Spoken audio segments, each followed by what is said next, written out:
The story of Mansa Musa, Mali Empire's most popular ruler, is always told in a biased way. There's a side of the story history often overlooks. Think about it. What do you know about Mansa Musa?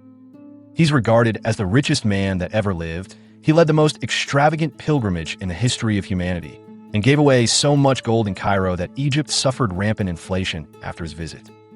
What we forget is that while he literally put the Mali Empire on the global map, his actions also put a target on West Africa's back. We also don't hear that he ran out of money on his return journey, and that his people virtually exclude him from their historical narratives. Come with me as I explore the complicated legacy of Mansa Musa and the double-edged consequences of his legendary pilgrimage. Mansa Musa was born around 1280 into the Keita dynasty, the royal family that founded the Mali Empire.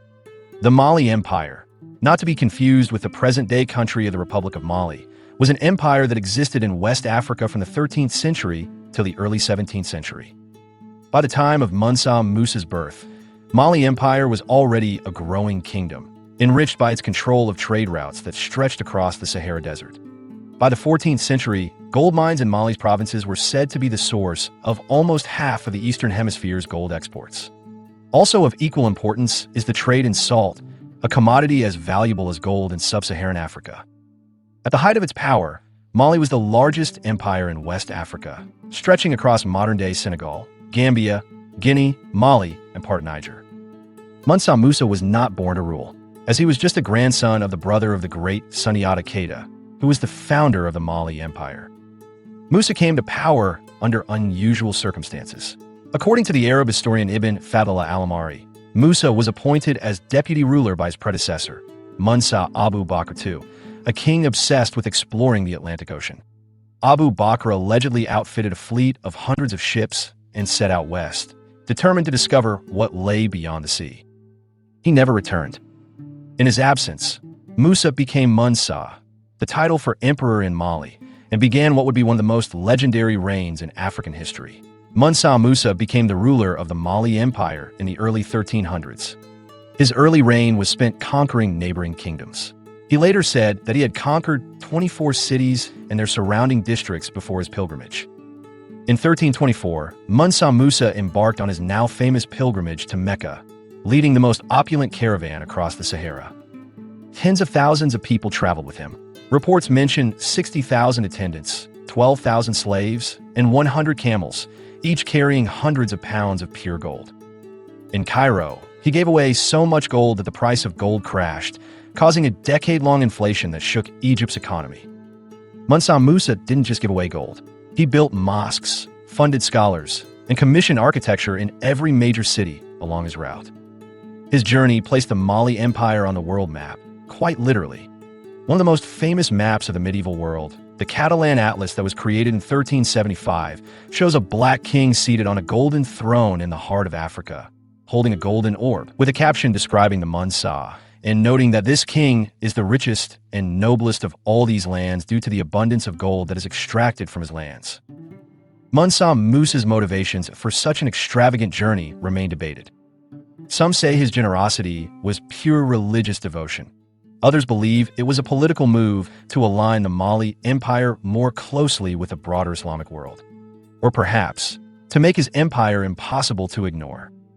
But it's worthy to note that the Arab historian Al-Umar in his writings quoted Ibn Amir Hajib, the Carian's emir who befriended Mansa Musa in Cairo, as saying that Mansa Musa accomplished the obligations of the pilgrimage, visited the Prophet, and returned to his country with the intention of handing over his sovereignty to his son and returning to Mecca, the venerated, to remain there as a dweller near the sanctuary. But death overtook him.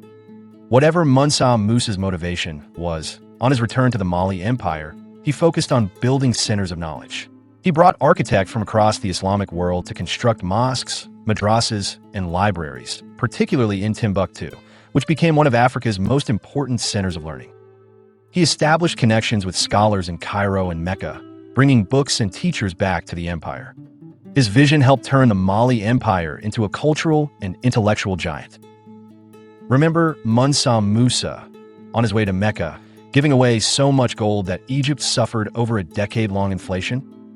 Even more lasting than this economic tremor was the global spotlight his pilgrimage brought to the Mali Empire and West Africa. Europe in the 14th century was a time of economic hardship. The Great Famine of 1315 to 1317 led to widespread hunger, mortality, and emigration. These, combined with the economic disruption later caused by the Black Death and several wars, resulted in a deep recession. Therefore, the flaunting of Mali's unimaginable wealth by Mansa Musa drew the eyes of the world, and Europe took notice. For centuries after, Mansa Musa's name echoed across the Mediterranean world. But what began as admiration slowly transformed into appetite. His journey had revealed a gold-rich land ripe for exploitation.